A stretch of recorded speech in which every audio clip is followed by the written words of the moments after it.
Bienvenue à votre rendez-vous d'affaires municipales. Je vous accueille avec grand plaisir. On a des invités fort intéressants aujourd'hui. On rencontre entre autres Roberto Léveillé et John Husk qui sont conseillers municipaux. Vous les connaissez. On aura aussi la chance de discuter avec les deux présidents, celui de la Chambre de commerce et celui de la Jeune Chambre de commerce de Drummond, Maître André Komlosy et M. Maxime Brault. Et nous parlerons aussi avec celui qui a été désigné personnalité de l'année lors du récent gala des Napoléons de la Chambre de commerce et d'industrie, M. Richard Voyer, qui est vice-président et directeur général Amérique du Nord pour Suprema, un des fleurons drummondvillois. Avant de les rencontrer, je prends quelques instants pour revenir sur des points de notre séance du Conseil du 2 mai dernier. On reviendra sur certains des points avec nos invités aujourd'hui. On a également annoncé un petit peu des nominations dans les différents comités d'élus à Drummondville, mais surtout aussi donner un avis de motion pour l'adoption d'une nouvelle méthode pour la rémunération, le traitement des élus drummondvillois. Vous savez, et c'est un peu particulier, c'est très délicat, au Québec, ce sont les élus qui votent leur propre salaire. Et c'est toujours un peu, je le disais, délicat de dire, bon, qu'est-ce qu'on vaut et tout ça, est-ce qu'on exagère? Et donc, ce qu'on a décidé ici à Drummondville, c'est de se fier à des normes objectives, à des chiffres qu'on peut aller chercher ailleurs, donc ne plus vraiment décider par nous-mêmes ce qui va se produire. Alors, le gouvernement du Québec publie chaque année des limites, si on veut, une limite inférieure, une limite supérieure, selon la taille des municipalités pour déterminer le salaire. C'est ce qu'on a fait. Donc, à Drummondville, dorénavant, le salaire du maire sera fixé en fonction du salaire maximum, 90 %. Le salaire du maire aussi peut varier parce qu'il obtient des fois des rémunérations à la MRC. Tout ça, ça fait économiser la ville de Drummondville. Donc, c'est une bonne nouvelle pour les contribuables. Et celui des conseillers sera fixé en fonction du salaire du maire, un quart, donc 25 % du salaire du maire. Et par ailleurs, lorsque les élus reçoivent un montant, et ça s'applique qu'aux conseillers municipaux, pour participer à des rencontres, ce qu'on appelle des jetons de présence, c'est le montant qui est déterminé par la MRC Drummond pour ses propres réunions que nous appliquerons ici. Ça signifie que si on ajoute à ça le fait que les augmentations de salaire sont en fonction de l'indice des prix à la consommation, les élus de Drummondville n'auront plus à voter sur leur salaire, mais leur salaire s'ajustera automatiquement en fonction des autres indicateurs qui ont été retenus. Donc, pour nous, c'était une façon de faire preuve d'encore plus de transparence, également plus d'équité envers l'ensemble des élus. La bonne nouvelle dans tout ça, c'est que ça ne coûtera pas plus cher, évidemment. On a établi ces indicateurs, on a choisi ces indicateurs en fonction de ce que ça coûte actuellement à la ville de Drummondville pour continuer avec le même budget. Donc, il n'y a pas d'augmentation là-dedans, mais bien des nouveaux indicateurs qui nous permettent de poursuivre et par la suite, ça s'ajustera de façon automatique. Alors, dans quelques instants, on y va avec nos invités. J'accueille maintenant deux collègues du conseil municipal, John Husk et Roberto Léveillé, qui viendront nous entretenir de décisions récentes du conseil municipal, décisions importantes. Je commence avec vous, M. Léveillé. Vous êtes le plus ancien autour de la table du conseil, alors à tout seigneur, tout honneur. Le conseil municipal, à sa séance du 2 mai, a conclu une entente et accordé un contrat pour l'aménagement de ce qu'on peut appeler, si on veut, le passage blanc. Si on veut le situer pour les gens qui nous regardent, là, il y a 3 passages qui mènent de la rue Herriot vers le stationnement qui est à côté du parc Wadiat. Et je pense qu'on va les améliorer au cours des prochaines années, l'ensemble des passages. Définitivement. Ce qui est prévu, c'est une plan d'action qui est sorti. Il y a 3 passages, dont un qui va être fait par année. Celui de cette année, c'est le passage blanc, Avenir de jeunesse, son thème.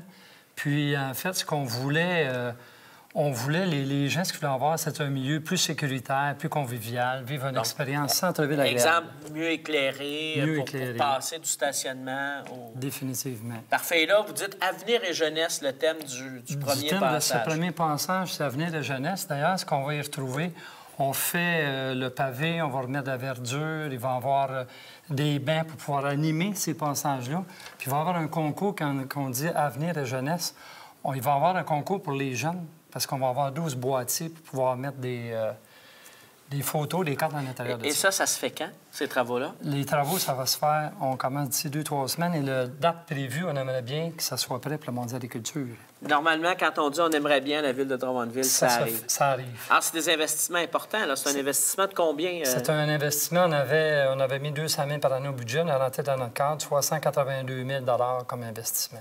Donc, c'est intéressant. Donc, vous dites avenir et jeunesse, un concours de dessin pour les jeunes. Oui. C'est fort intéressant. On en a un jeune, d'ailleurs, avec nous ici aujourd'hui, qui, lui, va nous parler d'un autre sujet. John Husk, qui a mené comme président d'un comité, mais aussi, je pense, que ça rejoint vos valeurs, toute une réflexion qui a abouti à l'adoption récemment, au cours du mois d'avril, d'une réglementation sur les pesticides à Drummondville. Alors, première question que je vous poserai, quels sont les objectifs que nous nous sommes donnés au Conseil en fonction de cette réglementation? Il y a un peu 3 orientations. Il y a contribuer à améliorer la santé des citoyens en balisant mieux l'application de pesticides, protéger mieux les cours d'eau en limitant autant que possible les produits de pesticides de synthèse qui vont dans les cours d'eau et aussi assurer un bon voisinage entre les voisins. Et là, dites-moi concrètement, là, pour les citoyens, ce que ça peut représenter pour la population, pour les entrepreneurs, j'imagine aussi qu'il y a des conséquences. C'est surtout pour les entrepreneurs, d'abord et avant tout, parce que la première chose que le règlement stipule, c'est que les entrepreneurs doivent s'enregistrer auprès de la Ville. Les entrepreneurs doivent démontrer qu'ils sont enregistrés auprès du ministère de l'Environnement. Et donc, la Ville veut s'assurer qu'il y a des entrepreneurs qui font un travail de qualité sur le territoire. C'est la première chose. Ensuite de ça, les entrepreneurs doivent contacter les voisins d'une propriété qui soit traitée avec des pesticides de synthèse, doivent leur demander s'ils veulent être avisés environ 48 heures à l'avance avant un traitement. Donc, au début de la saison, les citoyens pourront dire « Moi, je veux être informé » ou s'ils disent, s'ils ne demandent pas à être informés, bien, ils n'en entendront plus parler, mais s'ils le souhaitent, ils pourront l'être, que ce soit pour rentrer des meubles, pour rentrer des jouets, pour un potager, rentrer leurs enfants. Oui, c'est ça. C'est bien. Alors, ça, c'est en vigueur quand? C'est en vigueur immédiatement. Dans le même ordre d'idée, il y a un guide qui a été produit par nos services. Oui, il y a un guide qui vise, entre autres, à offrir une alternative pour les gens qui souhaiteraient utiliser autre chose que des pesticides de synthèse. La Ville a fourni un guide qui, entre autres, parle de l'aération, la hauteur de ton, tout ça, les techniques qu'on peut prendre alternatives à l'utilisation de pesticides. Et j'imagine que les gens peuvent accéder à ce guide-là sur notre site Internet, drummondville.ca. Oui. Et peuvent aussi en obtenir des copies papier? Copies papier ici ou sur Internet. Oui. Donc ici, à l'Hôtel de Ville ou sur l'Internet à drummondville.ca. Tout à fait. Et ce règlement-là, il a été, bon, d'abord demandé par des citoyens, mais il a été travaillé aussi avec les entrepreneurs. Là, c'est pas une lubie administrative. Ça va bien se réaliser dans le concret. Oui, tout à fait. Ça a été travaillé avec le service de l'environnement de la Ville, avec les entrepreneurs. Donc, c'est un travail qui est fait en collégialité pour être sûr que ça s'applique dans le concret de tous les jours. Et en même temps, la Ville ne veut pas se substituer au gouvernement du Québec, qui est cette instance-là qui contrôle les produits qui sont utilisés. Donc, évidemment, bien, les gens qui recevront des avis au cours des prochains jours, des prochaines semaines, comprendront de quoi il en retourne. Et on invite, évidemment, les citoyens à se prévaloir de leurs droits. Oui. C'est pour eux qu'on le fait avant tout. Bien, merci beaucoup, M. Husk. M. Léveillé, j'imagine qu'il n'y a pas de problème de pesticides dans votre passage là, mais il y aura beaucoup d'animation quand même au centre-ville cet été. Oui, tout au long de l'année, il y a eu de l'animation dans le cadre du 200e, lequel va se poursuivre au Parc Audiat. Il va y avoir de l'animation et on a pensé vraiment aux familles, à toutes les catégories d'âge. Donc, en plus de la place Saint-Frédéric, on ajoute cet été le Parc Audiat. Effectivement. On sera là avec grand plaisir. Merci beaucoup, messieurs. Merci, Alexandre. À Drummondville, on en donne des choses et toutes les raisons sont bonnes. Les enfants grandissent. J'ai des vêtements et une tonne de jouets à donner.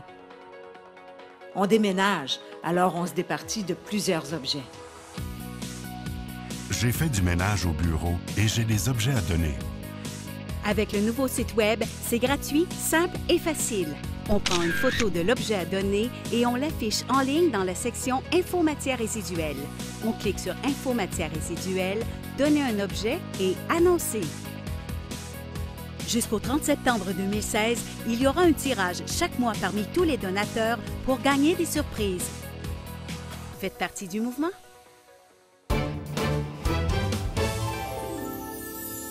Vous savez, Drummondville regorge d'organismes de concertation, mais s'il y a des organismes importants pour le développement de Drummondville, son développement économique, son développement aussi à plusieurs égards, sont bien, entre autres, la Chambre de commerce et d'industrie de Drummond et la Jeune Chambre également de notre région. On accueille les deux présidents avec beaucoup de plaisir. Maître André Komlosy, président de la Chambre de commerce et d'industrie de Drummond, et Maxime Brault, président de notre Jeune Chambre. Donc, Jeune Chambre de commerce de Drummond. Hein? C'est bien le nom. Le nom est bon.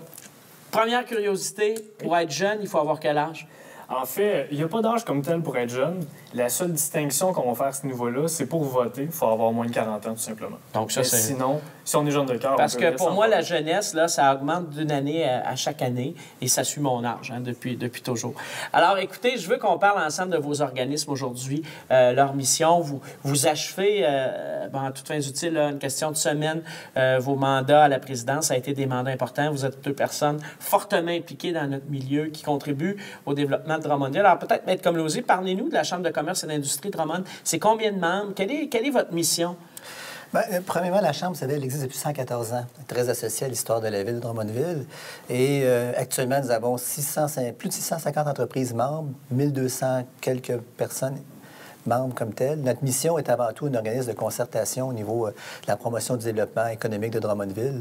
Et c'est ce que l'on essaie de faire du mieux possible, comme on l'a fait l'an passé avec le fameux colloque à laquelle vous étiez présent, du 200e. Tout à fait. Et c'est une chambre importante au Québec. D'ailleurs, vous siégez, si je ne me trompe pas, au conseil d'administration et même au bureau de direction de la Fédération des chambres de commerce. Effectivement. Puis on a la chance, vous savez, c'est les 15 plus importantes chambres du Québec en termes de membership qui siègent au conseil d'administration. Nous étions, il y a 2 ans, à la 15e chambre au Québec. Donc, de justesse, on peut dire, on siégeait là-dessus. Mais ce printemps, nous avons la confirmation, nous sommes rendus à la 11e chambre au Québec. Donc, on a une bonne stratégie de nous permettre d'atteindre... C'est une très bonne nouvelle. Il faut continuer. C'est très important parce que, vous savez, comme moi, vous siégez à l'UMQ. Il y a des décisions qui se prennent importantes à cette organisation-là au niveau municipal pour le Québec. Mais c'est pareil pour la Fédération des chambres. Il y a des décisions importantes au niveau développement économique. Alors, c'est important qu'on puisse collaborer ensemble à ce niveau-là. Du côté de la jeune chambre, vous êtes à combien de membres actuellement? On est à un peu plus de 350 membres. Donc, ça veut dire que Drummondville est jeune. Drummondville est jeune, Drummondville est dynamique Et aussi. les gens sont membres des 2 chambres ou on est membre de l'une ou de l'autre? Il y en a environ le tiers qui sont membres des 2, qui voient vraiment la possibilité de retrouver, d'atteindre, en fait, différents objectifs à chacune des 2, autant à la jeune chambre qu'à la chambre de commerce, en fait. Et la jeune chambre, vous avez des missions différentes, des intérêts différents? Oui, des intérêts de missions différentes. En fait, on veut vraiment être là, être l'entremetteur, en fait, pour les jeunes professionnels et les entrepreneurs. On veut aussi les soutenir dans leur développement puis créer une sorte d'initiation au monde des affaires pour vraiment leur permettre d'accélérer leur développement puis de les bonifier, en fait, et de leur offrir aussi la formation connexe. Drummondville a souligné en 2015 son 200e. Vous y faisiez référence tout à l'heure. Je pense que les chambres ont été... La jeune chambre, vous avez été très dynamique. Vous avez organisé un colloque. Ça a été des gros mandats à la présidence pour les 2. Changement de direction générale, un peu à cause de l'autre, mais il y a eu... vous avez eu une grosse année. Parlez-nous un peu des dossiers qui ont occupé votre année, Maître Komlosy. C'est vrai que ça a été une grosse année. Le 200e, on voulait contribuer. On est très heureux d'avoir été associés étroitement au 200e anniversaire. Le colloque a été un élément important parce qu'on a voulu se projeter dans le temps. Dans 25 ans, où est-ce qu'on se voit comme ville, Drummondville, en termes de vision? La ville y a participé activement. D'ailleurs, un de vos conseillers, M. Levasseur, siégeait sur le comité organisateur. Et là, suite à ce colloque-là, nous avons mis sur pied des tables consultatives qui continuent à travailler. Il y a eu également l'événement Drummondville s'illumine, qui est un événement important qui rassemble toute la communauté d'affaires, une soirée gala, on peut dire, qui a lieu en novembre. Vous y étiez également et je pense que c'était un grand succès. Dans les dossiers, écoutez, suite au colloque, il y a un dossier qui est ressorti beaucoup et sur lequel nous nous activons, qui est le Centre d'excellence en productivité manufacturière. Peut-être dire aux gens là, ce que c'est le Centre d'excellence. C'est une bonne question. Pas qu'on ne sait pas ce que c'est que, comme on est un organisme de concertation, on a réuni les grands acteurs du secteur manufacturier, des entreprises, là, je pense à des compagnies comme Soucy, Soprema et compagnie qui sont présentes. Mais on a également réuni des intervenants du secteur de l'éducation, du monde de la finance, afin de pouvoir déterminer ensemble à quoi ça va ressembler. Mais l'objectif ultime, c'est de permettre aux entreprises de pouvoir accroître leur productivité. Parce que si on veut être compétitif, si on veut exporter, parce que la croissance passe par l'exportation, et si on veut exporter comme tel et soutenir cette croissance des entreprises, on doit être plus productif. On doit faire de l'innovation, ça c'est important, mais la productivité est un peu intimement liée. Et là, on est reconnu pour être, je dirais, l'une des locomotives de l'économie québécoise, Drummondville, avec nos 615 entreprises. Canadienne même. Vous avez tout à fait raison, M. le maire. Puis, ce que l'on veut, c'est de s'assurer de maintenir ce rôle de leader-là, mais en s'assurant de le maintenir, il faut qu'on puisse permettre à nos entreprises d'aller un peu plus loin et d'être plus productif. Si on veut vendre nos produits ailleurs, en Chine, partout à travers le monde, il faut qu'on puisse être capable de compétitionner ces pays-là qui actuellement jouent un rôle important au niveau de l'exportation des produits. Et avec le traité de libre-échange qu'on va signer bientôt, le Canada avec l'Union européenne, vous le savez, c'est stratégique. Alors ça, c'est un dossier majeur, mais il y en a plein d'autres, vous savez, tertiarisation, le dossier du train, et ainsi de suite. Alors, on en a plusieurs. D'ailleurs, qui ne sont pas terminés, on y reviendra. Oui. Du côté de la Jeune Chambre, quels sont les dossiers qui vous ont occupé particulièrement pendant votre mandat de la présidence, qui est un mandat d'1 an également, je pense, à la Jeune Chambre? Un mandat d'1 an. En fait, il y a eu plusieurs dossiers. On a souligné, en fait, le changement de direction générale. Charles-Hugo Normand s'est joint à notre équipe. Et en remplacement de Nathalie Benoît, qui, elle, a pris la direction de la Chambre de commerce au départ d'Alain Côté. Hein? Oui, on a recruté les meilleurs. Je comprends que Mme Benoît a eu 40 ans, donc elle a été obligée de changer de chambre. Je ne vais pas dévoiler son âge ici. Elle m'en voudrait. Mais puis si je reviens en fait au dossier, on parlait de leadership économique du point de vue de Drummondville. Ce qu'on essaie de faire en fait via le Gala Élan, qui est un gala récompensant en fait un entrepreneur qui s'est démarqué dans la région ici, en lui donnant en fait une bourse d'importance qui est de 25 000 $ en biens et services. On agit vraiment à titre de rampe de lancement, en fait, pour plusieurs entrepreneurs. Fait qu'on veut vraiment être dynamique, être présent, puis soutenir le plus possible les entrepreneurs. Le temps passe rapidement. Je vous pose une dernière question. Puis là, ça va être un petit peu difficile parce que je sais que vous êtes des gens de projet. Vous terminez vos mandats bientôt. Il y a quelqu'un qui va vous remplacer. Si je vous disais, dans tous les dossiers qui sont en cours, celui qui vous tient le plus à cœur et celui que vous dites, là, pour le développement de Drummondville, pour les réalisations de la Chambre, c'est celui qui devrait être mené à bon port. Ce serait lequel, là, du côté de la Chambre? Moi, j'aurais tendance... On en a 3. Je comprends, vous parlez de beaucoup de dossiers. Le dossier du Centre d'excellence en productivité manufacturière, mais ça, honnêtement, le dossier est bien... Jerry Gagnon, qui va être le prochain président, a bien ça en selle, puis je pense que c'est un dossier qu'on va réaliser rapidement. Le dossier du train, la ligne dédiée Via Rail, je pense qu'il est très important parce que c'est l'autoroute du futur, le train. Et ce que Via Rail veut faire avec le gouvernement fédéral, entre autres, c'est de permettre de lier les villes entre elles et qu'on puisse être un peu en lien avec les grandes villes au Canada. Et ça, c'est un dossier majeur. On a déjà une habitude de transport de passagers ici. On le sait qu'à Drummondville, là, si on exclut Montréal et Québec, c'est probablement la ville du Québec où il y a le plus d'utilisateurs du train. Vous avez tout à fait raison. Puis l'autre dossier, c'est un peu plus global, mais on a un rôle à jouer là-dessus. Drummondville est la capitale régionale du centre du Québec. Tout à fait. Mais la région du centre du Québec a besoin de se concerter davantage, je dirais. Il y a eu l'abolition des CRI. C'est vrai que c'était lourd comme structure. Il y a un besoin de revenir ensemble. On l'a vécu récemment avec le dossier A55. Les 3 chambres de commerce du centre du Québec se sont regroupées. Nous, on parle de créer une chambre de commerce régionale. Et il y a un rôle... Je pense que la région du centre du Québec, on a encore pas mal de pouvoir et de décisions à aller chercher si on veut être une région pleine et entière, pleinement puis qu'on puisse jouer notre rôle de capitale régionale également. Exactement. Et ça, c'est important. Puis ça touche un peu à la tertiarisation en même temps, les services gouvernementaux et tout ça. Voilà, et où on est vraiment défavorisé si on se compare aux autres villes. Du côté de la Jeune Chambre, là, votre collègue, là, on sait qu'il est un peu politicien. Il en a nommé 3 quand j'y ai demandé un. C'est à vous, on va conclure là-dessus. Je vais faire un peu la même chose. En fait, je peux pas passer sous silence le 30e anniversaire de la Jeune Chambre de commerce qui s'en vient à grands pas, en fait, là, qui va être dès l'année prochaine. Et aussi, c'est certain que le Gala Élan va prendre toute la place encore. C'est une tribune exceptionnelle, puis une bourse, en fait, exceptionnelle.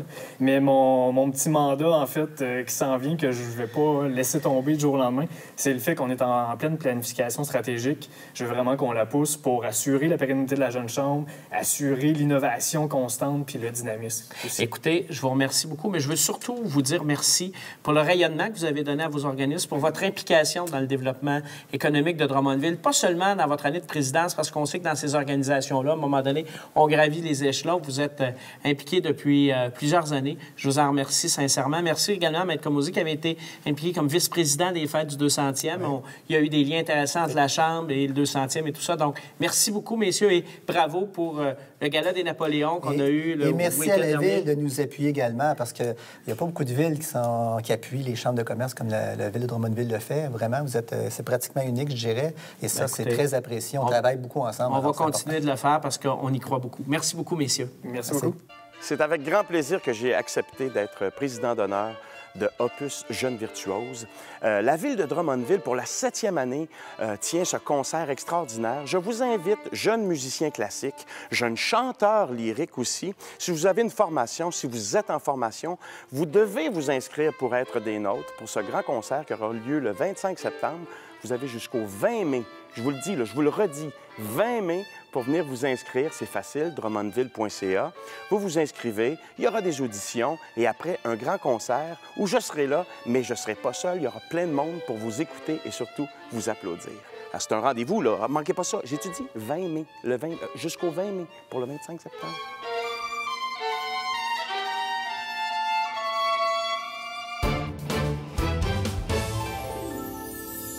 On parlait du Gala des Napoléons il y a quelques instants avec le président de la Chambre de commerce et d'industrie de Drummond. On rencontre celui que j'aurais le goût de qualifier de la Guylaine Tremblay du Gala des Napoléons à Drummondville. Richard Voyer, vice-président, directeur général pour Suprema en Amérique du Nord. Richard, bienvenue à notre émission. Merci, c'est flatteur pour Guylaine Tremblay. Hein? Oui, c'est assurément. C'est un cadeau que je me fais en accueillant l'un de mes hommes d'affaires préférés de Drummondville. On a beaucoup l'occasion de collaborer ensemble. Suprema est un joueur important dans l'économie drummondvilloise. Ça a été une belle soirée pour Suprema au Gala des Napoléons la semaine dernière. Ça a été une super belle reconnaissance. C'est également mon 20e anniversaire à Drummondville, donc ça tombe vraiment bien d'être nommé personnalité de l'année. Donc, 20e anniversaire à Drummondville, vous êtes arrivé, vous étiez tout jeune, c'est ce que je comprends. J'étais tout jeune, je le suis encore. Alors, on va parler d'abord justement de Suprema parce que Suprema, qui a remporté le Napoléon dans sa catégorie au niveau industriel et qui remporte parmi tous les gagnants, par la suite, le Napoléon de l'entreprise de l'année. C'est une belle reconnaissance. Pour Suprema, 2015, ça a été une grosse année. L'inauguration d'une nouvelle usine. Où en est Suprema actuellement? Suprema a fait de Drummondville son pôle nord-américain et son centre également pour plusieurs zones d'export à travers le monde. Donc, on couvre de Drummondville déjà la moitié du monde. Donc, ça fait avec Strasbourg qui s'occupe de l'Europe et de qui on dépend aussi. On demeure quand même une filiale. Alors, ça en fait son pôle le plus important dans le monde, finalement. Parce que Strasbourg, en France, c'est là qu'est né Suprema. Suprema est né en France et notre président y est toujours. Il va également, comme on l'a annoncé récemment, construire une maison à Drummondville. Donc, il va être aussi impliqué dans un nouveau payeur de taxes chez nous. Je ne sais pas si on peut se rendre jusque-là. Je n'avais pas l'intention de le payer. Mais, alors, au moins, tout au moins, oui, certainement de taxes municipales. Oui, tout à fait. Oui. Écoutez, c'est vraiment important, vous le mentionniez, le bureau de Drummondville. Qu'est-ce qui, en 2015, a fait que Suprema puisse se distinguer comme entreprise de l'année à Drummondville? Je pense qu'il y a eu des investissements qui sont importants, qui ont été faits. Donc, 45 millions, une nouvelle usine qui a commencé, une usine encore très visible sur l'autoroute 20. Qui est magnifique, d'ailleurs. Hein? Qui est une belle usine qui aura sans doute très bientôt la certification LEED Or aussi. Comme bâtiment industriel, c'est peu commun. Alors, conservation d'énergie est vraiment une construction au standard de l'industrie, je vous dirais. Et dans ce même gala, bien, ça a été une belle reconnaissance personnelle aussi pour Richard Voyer. Vous étiez en nomination en titre de personnalité de l'année avec des gens fort connus, des gens respectables, très respectables de chez nous. Et vous vous êtes démarqué, entre autres, par l'action très inspirante que vous avez eue à titre de président des Fêtes du 200e. Vous avez été aussi une des personnes impliquées dans le milieu des affaires de Drummondville qui a largement contribué à la campagne de financement de l'UQTR. Vous avez été impliqué. C'est une belle reconnaissance que d'être désigné personnalité de l'année. C'est vraiment apprécié. Puis vous l'avez mentionné, les gens qui étaient aussi en candidature étaient d'excellentes personnes, des gens qui ont beaucoup d'histoire avec Drummondville et qui en ont fait beaucoup aussi pour leur milieu. Parlez-moi de votre expérience comme président des Fêtes du 200e. J'ai eu le plaisir, je dirais le privilège de siéger au conseil d'administration avec vous. Je vous ai vu aller, malgré toutes vos occupations, parce que vous êtes quelqu'un d'occupé, vous vous promenez partout dans le monde et c'est important pour vous, les Fêtes du 200e. Parlez-nous de cette expérience-là. Ça a été une expérience personnelle absolument extraordinaire. Je vous dirais que nous, on est habitués dans le monde des affaires où tu prends des décisions et tu vas de l'avant. Quand on arrive dans un conseil d'administration comme les Fêtes du 200e, assurément, tu ne décides pas de tout et les impacts ne sont pas que pour toi, mais pour l'ensemble de ta ville, ton maire et puis les gens qui participent à tout ça. Donc, ça change complètement la dynamique et pour moi, ça a été un apprentissage personnel vraiment remarquable. Et ça a été un succès du début à la fin, hein? Du Drummondville sur son 31 à l'autre Drummondville sur son 31. Ouais. Ça a été un beau succès. Les gens étaient fiers et je pense vous-même avez été un acteur importants et majeurs qui avaient contribué aussi à ce succès-là. Bien, je pense que c'était important de le faire. Nos citoyens, nos citoyennes ont adoré. Si je vous demandais... le coup de cœur du président du 200e, ça a été quoi dans l'ensemble des festivités? Moi, je vous dis que ça a été le lancement au 31 décembre 2014, à l'année 2015. Ça a été absolument extraordinaire et un élan magnifique pour toute l'équipe. Parce qu'entre autres, comme vous mentionniez dans d'autres occasions où je vous écoutais, on ne savait pas à ce moment-là comment les gens allaient réagir. Est-ce qu'il allait y avoir 2 000, 3 000, 5 000? Et finalement, ça a été près de 20 000 personnes dans la journée. Une vingtaine de mille. Puis ça nous a donné un boost incroyable à l'équipe pour, oui, continuer à ramasser des sous, oui, continuer à faire bien, oui, continuer à respecter nos budgets et s'assurer de faire des fêtes à la hauteur de nos moyens aussi. Ça a été vraiment clair dès le début. Un des succès du 200e, et je pense que vous êtes distingué là-dessus sur d'autres villes qui avaient prévu l'activité. C'est Slide the City, cette glissade urbaine. Drummondville a un meilleur tarif qu'ailleurs, etc. Ça a été un succès énorme. Mais c'est un dossier sur lequel vous avez eu à travailler. Il y a des dessous de cette activité-là. Je pense que sans l'intervention de Richard Voyer, on aurait glissé sur l'asphalte. On aurait probablement glissé sur l'asphalte, puis on aurait souhaité qu'il mouille toute la fin de semaine, finalement. Oui. Alors oui, à un moment donné, il a fallu prendre des décisions de dire oui, on va de l'avant et ça va fonctionner. Et nous, on était prêts, en cas d'échec, même suprêmement, à financer l'événement et de s'assurer de prendre nos responsabilités à ce niveau-là. Donc, parce qu'il y a d'autres municipalités qui ont annulé, tout simplement, l'activité. Bien, les gens ont annulé parce que vous voyez Slide the City comme étant souvent une activité de financement et à générer des bénéfices. Nous, Slide the City, ça a été un événement récréatif qui a été hautement financé par les fêtes du 200e. Et l'objectif n'était pas de générer des profits, mais bien un bien-être et un plaisir pour les citoyens de Drummondville. C'est ce qu'on a fait. La dernière question, est-ce que vous avez glissé cette journée-là? J'ai glissé toute la journée. J'ai participé à peu près toutes les activités. Je vous ai vu, en tout cas, dans la tyrolienne aussi, avec votre fille qui est toute jeune. Oui, avec ma fille de 5 ans. Et puis, Monsieur le maire, vous m'avez fait sauter en parachute également. Donc, beaucoup d'événements marquants pour moi aussi. Bien, écoutez, je pense qu'il y a beaucoup de gens de Drummondville qui ont été fiers de voir que cette présidence-là, qui a été un très, très grand succès, cette année-là, qui a été un grand succès pour Drummondville, bien, ce soit souligné par la Chambre de commerce et d'industrie. Et je pense que c'est un titre qui vous revenait de plein droit, celui de personnalité de l'année. Merci énormément de ce que vous avez fait pour Drummondville, encore une fois, en 2015, par le 200e, mais de tout ce que vous faites jour après jour avec Soprema pour faire travailler les gens de chez nous, pour permettre à Drummondville de rayonner partout dans le monde. On est très fiers de vous avoir chez nous depuis 20 ans. Merci beaucoup, M. Voyer. Merci beaucoup, M. le maire, et la fierté est réciproque à votre égard. Merci beaucoup. Merci. Encore une fois, cette semaine, on a eu des invités très intéressants. J'espère que vous avez apprécié votre rencontre avec ces gens qui permettent à Drummondville de rayonner, à Drummondville de se développer. La semaine prochaine, c'est la séance régulière de votre conseil municipal et on se retrouve à Pour Drummondville dans 2 semaines. D'ici là, bien écoutez, continuez de suivre vos actualités municipales.